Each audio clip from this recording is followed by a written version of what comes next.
Beliau adalah sarjana tarbiyah, magister bahasa, dan pernah menjadi dosen luar biasa. Setelah itu beliau menjadi guru di salah satu SMA yang ada di Kabupaten Pohuwato dan kemudian diangkat menjadi kepala seksi di Kementerian Agama. Sepak terjang karir beliau sangat panjang karena setelah itu dia menjadi ketua KPU di Kabupaten Pohuwato. Tidak hanya itu, beliau juga menjabat sebagai ketua KAHMI di Pohuwato pun. Dan yang lebih spesial dari sepak terjang karir beliau pernah menjadi wakil ketua tim pemenangan dari calon Bupati Pohuwato yang tidak lain adalah suami beliau. Sangat luar biasa, pernah menjadi penyelenggara, kemudian menjadi orang yang ikut terjun di dalam pemilihan tersebut. Dan terakhir, dia memiliki gaya yang begitu khas. Bisa digadang-gadang sebagai seorang aktivis perempuan dengan gaya yang begitu keras dan punya prinsip. Bersama saya Suci PKCS, obrolan kali ini telah hadir bersama kita Ibu Mirnawati Modanggu dengan obrolan topik pada malam hari ini adalah Mirnawati Modanggu di masa depan. Mari kita saksikan.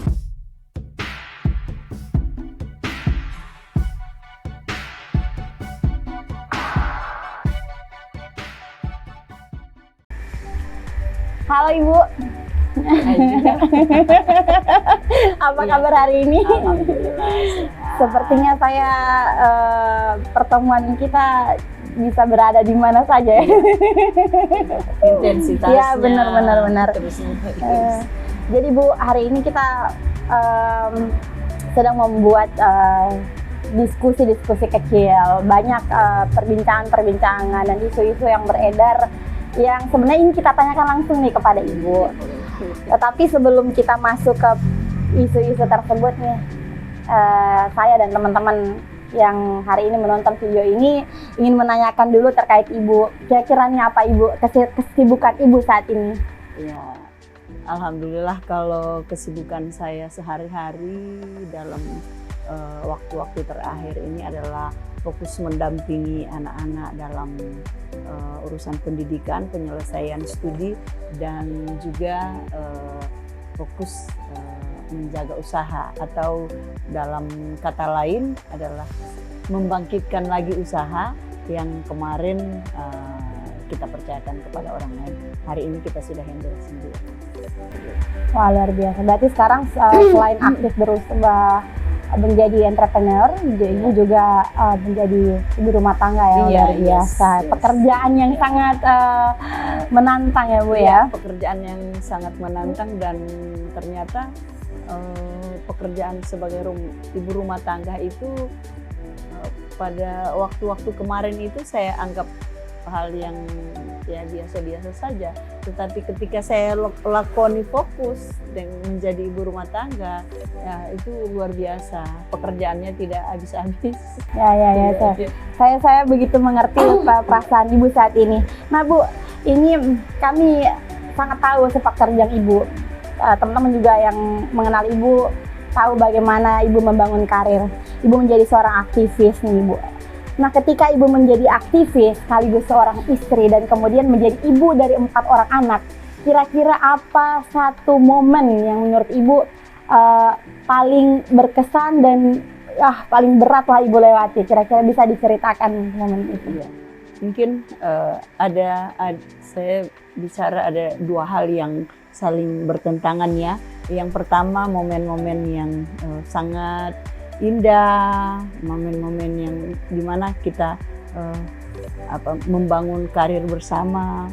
Ya, jadi yang pertama itu untuk sebagai ibu dari 4 anak, alhamdulillah saya mendampingi mereka dari kecil, dan alhamdulillah sekarang sudah mulai remaja, bahkan sudah mulai dewasa, beranjak dewasa.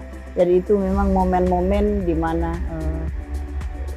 momen yang paling berkesan, momen yang paling indah, bagaimana saya seorang ibu harus membangun karakter anak-anak, dan itu yang saya dalam keseharian saya banyak memberikan pendidikan, bukan saja cuman bagaimana menjadi seorang pelajar yang baik, tetapi bagaimana menjadi pribadi yang lebih baik, bagaimana memperlakukan orang, bagaimana hidup dengan tidak istilahnya apa ya, kalau hidup apa, protek, agak protek sama iya.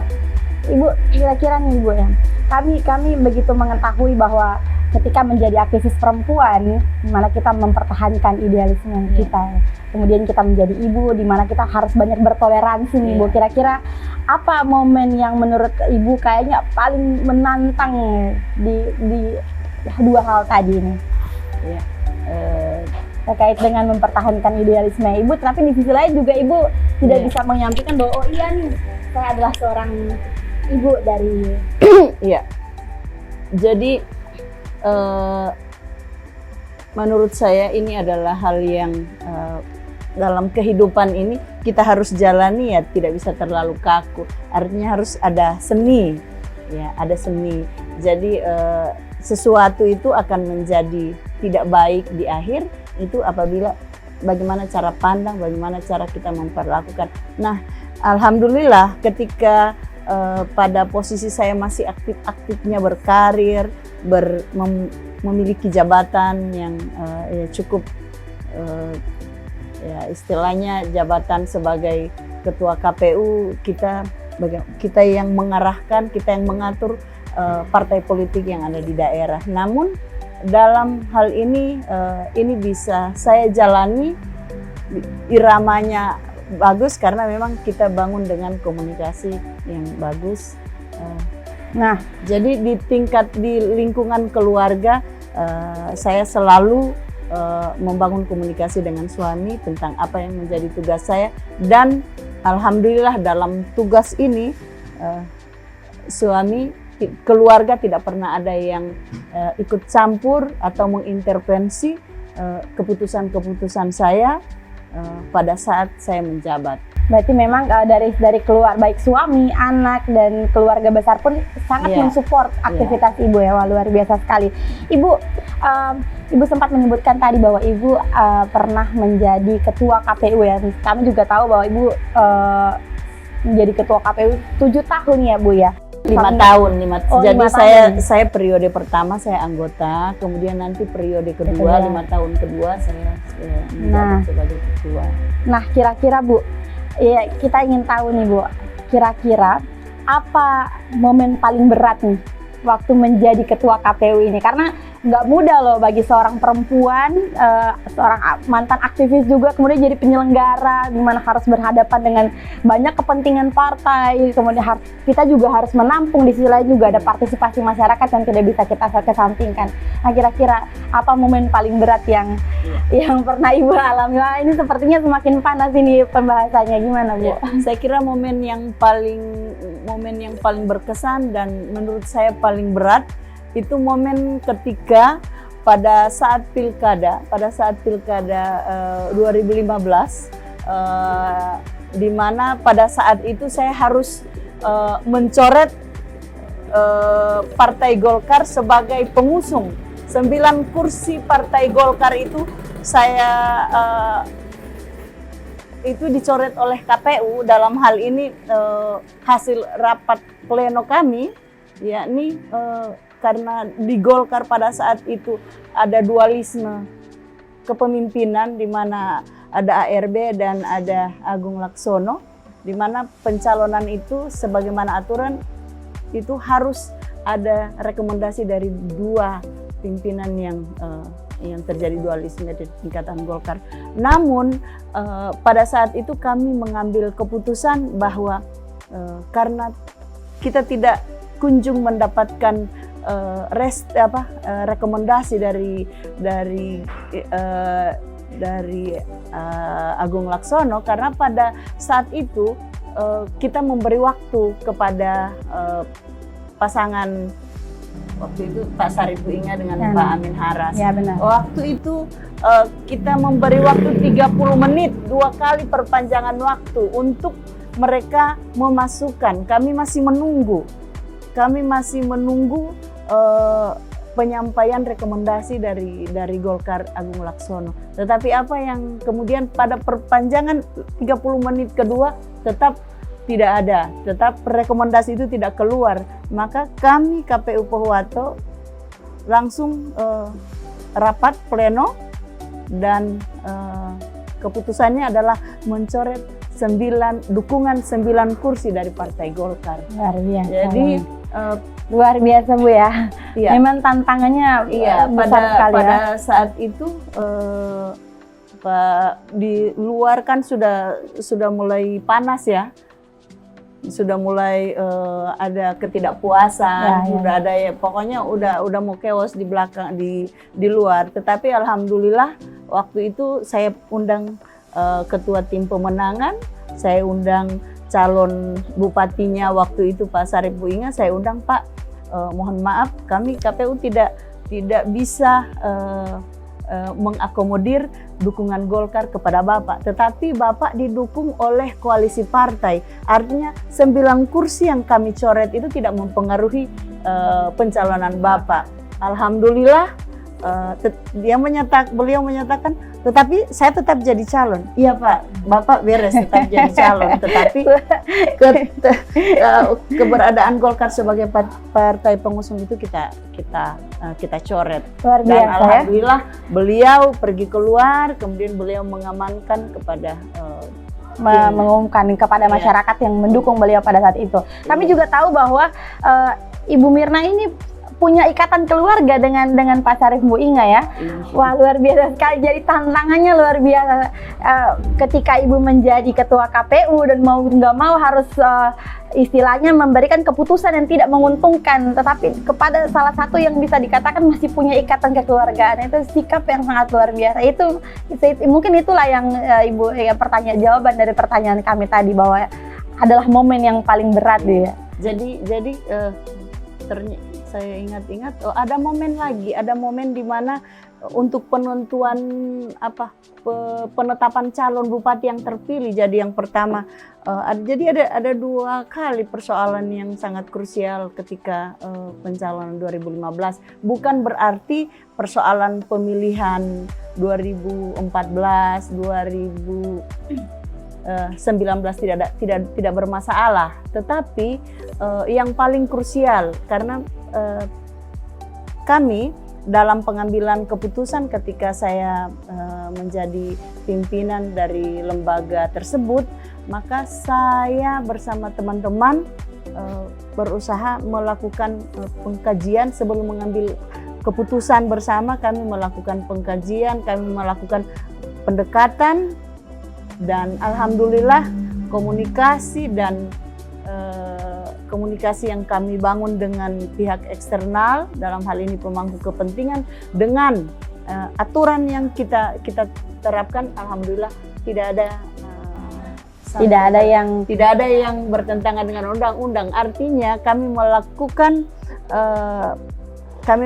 atau mengambil keputusan dalam setiap momen-momen pelaksanaan tahapan pemilu maupun pilkada, alhamdulillah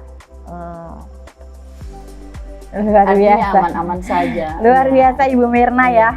Kalau mendengarkan apa yang sudah Ibu jelaskan sejak awal, bagaimana jadi ibu aktivis, kemudian ketua KPU, memang benarlah yang sudah Ibu sampaikan, bahwa memang hidup itu harus punya seni ya, seni menjalani hidup. Nah, kira-kira nih Bu, kami begitu penasaran sekali. Ibu dengan sepak terjangnya yang luar biasa ya, karena menurut kami, apalagi kami yang masih muda-muda ini, menurut kami bisa sampai di tahapan ini tentu tidak mudah. Kira-kira nih Bu, apa rencana Ibu di ke depan hari? Karena memang topik kita pada hari ini adalah Mirnawati Modanggu di masa depan. Jadi kami ingin mengulik nih, apa rencana Ibu di masa depan? Wah, luar biasa ini. Saya memberikan apresiasi kepada Dinda Suci bersama teman-teman, anak-anak muda yang luar biasa. Di saat ada anak-anak muda yang terlena dengan gadget, dengan hura-hura, adik-adik Suci bersama teman-teman punya kreativitas membuat diskusi seperti ini. Ya, terima kasih Jadi, Bu. dan jujur saya merasa sebenarnya masih ada yang lebih, masih ada tokoh-tokoh yang mempunyai kemampuan lebih, punya pengalaman lebih, tetapi teman-teman adik-adik memberi penghargaan ke saya, ya luar biasa. Terima kasih ya. Terima kasih. Mungkin ini akan menjadi penyemangat saya ke depan, di mana ini momennya menjelang usia Ya. saya 50 tahun ya. Masya Allah, luar biasa. Di mana semangat itu turun naik ya. Ya, betul. Seperti keimanan kita, ya kadang imannya naik, kadang imannya turun. Jadi ya begitulah hidup kita ya. Ya sunatullah. Seni menjalani hidup yang luar jadi biasa. Hari ini adalah satu momen yang saya tidak sangka-sangka. Adik-adik bisa datang ke saya berdiskusi tentang bagaimana Mirnawati Modangu ke depan.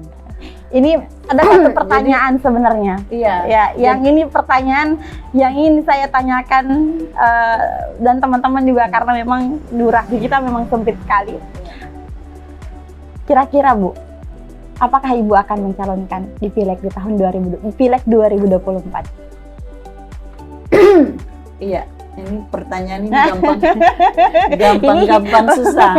Gampang susah. Karena ini menjadi pembahasan yang luar biasa ya. Yeah. Apalagi bagi kami di kaum anak muda yang ingin mencari tahu, belajar tentang politik. Ini jadi kita juga mengikuti sepak terjang senior-senior kita. Apalagi Ibu, kami dengar adalah mantan ketua KAHMI, Pohuwato, juga tentunya punya adik-adik yang mungkin berteman juga dengan kita, banyak berdiskusi juga dengan kita. Kita ingin tahu nih sebenarnya, apakah benar Ibu akan mencalonkan diri di Pileg tahun 2024?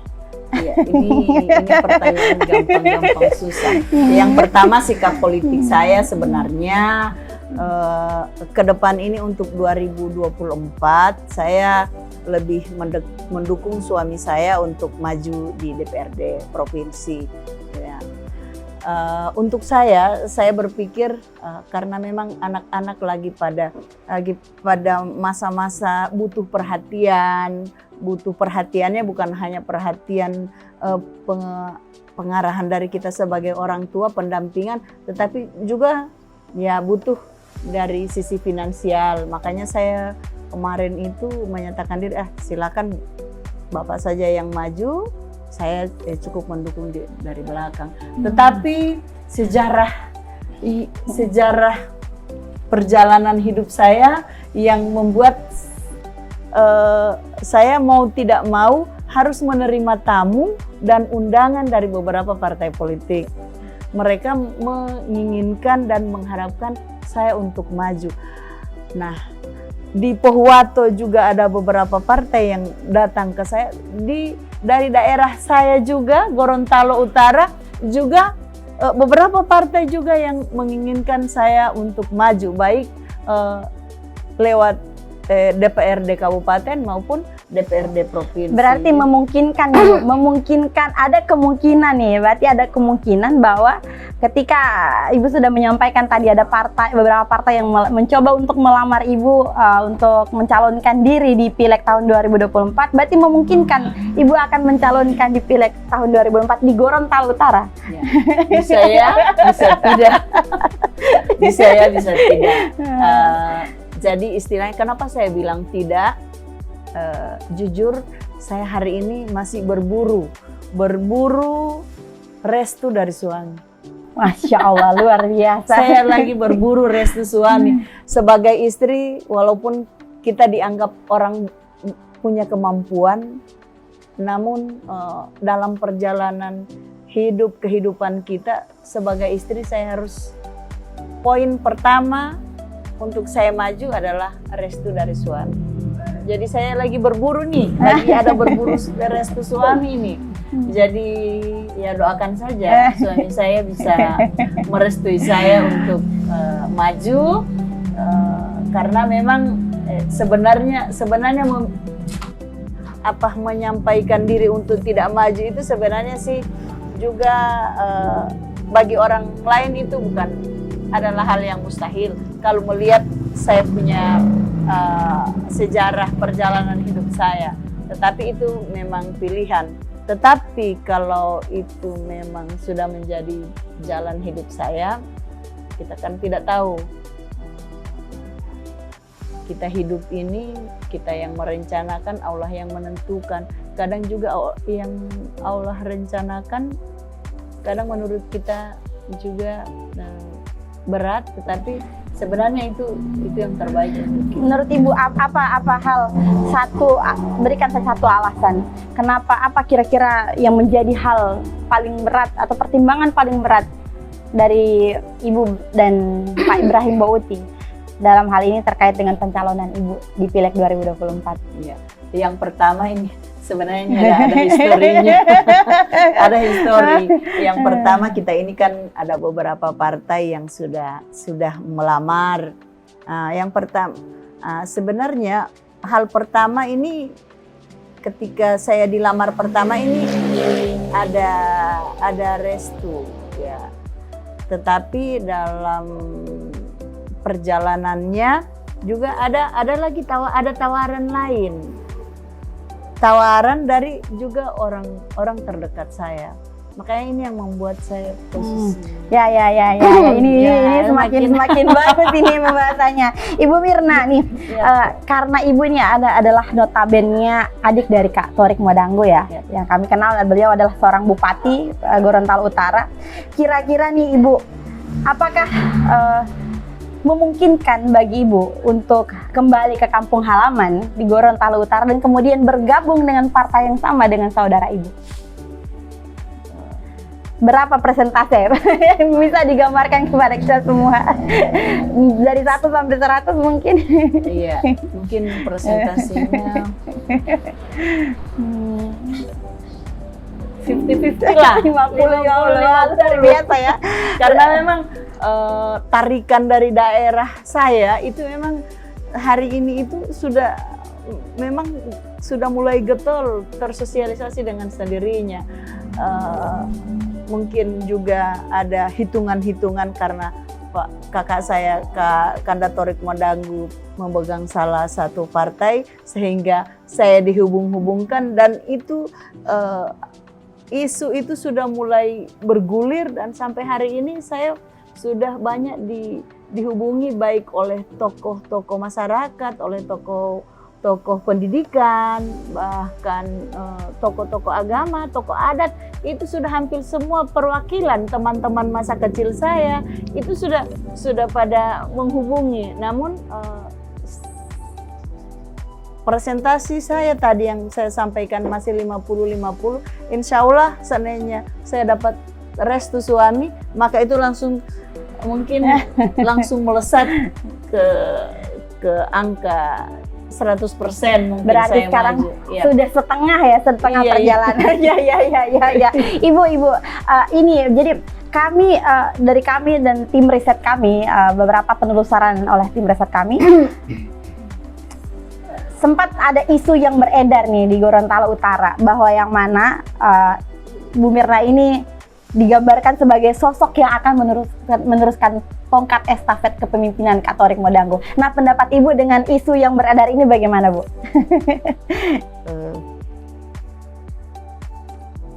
Menurut saya ini apa ya? Saya juga sih kaget. Saya kaget mendengar hasil riset yang disampaikan tadi. Jujur, artinya untuk sesuatu yang dipertanyakan tadi, yang dikomunikasikan ke saya tadi terkait dengan apakah saya akan kembali ke kampung halaman. Soal itu, insya Allah kalau memang sudah waktunya, Allah berkehendak, oke. Tetapi untuk yang pertanyaan apa tadi? Yang mana ya? Yang terkait dengan saya akan melanjutkan gimana? Tongkat estafet dari Kak Torik Modanggo, ya. Iya, ini adalah hal yang harus dipikirkan matang-matang. Ya, karena tidak serta-merta. Karena begini, tidak Bu. serta-merta.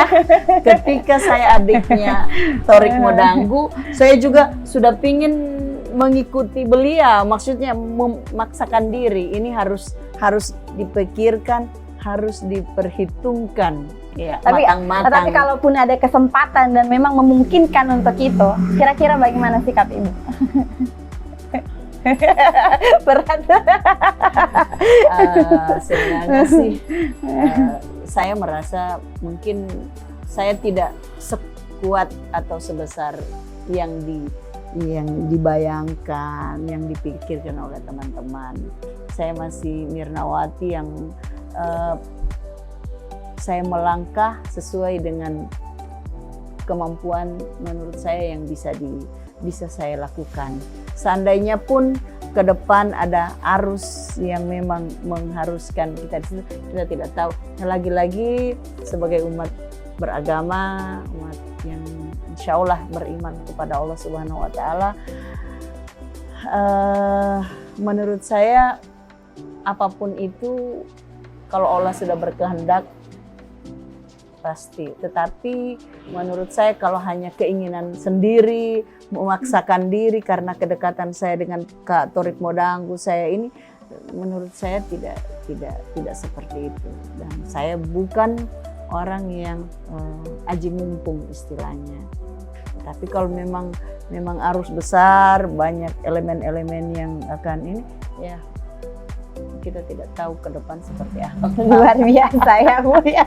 Luar biasa jawaban dari Ibu Mirnawati Modanggu. Nah teman-teman, hari ini diskusi kita terkait dengan Mirnawati Modanggu mungkin sudah bisa menjawab pertanyaan dari teman-teman sekalian pada hari ini. Dan kita masih ada diskusi selanjutnya, tetapi mungkin kita akan ke segmen selanjutnya, dan diskusi terkait dengan Mirnawati Modanggu di masa depan kita akan akhiri sampai di sini dari pertanyaan tadi, dan setelah ini kita akan saksikan kesimpulan-kesimpulan dari diskusi pada hari ini.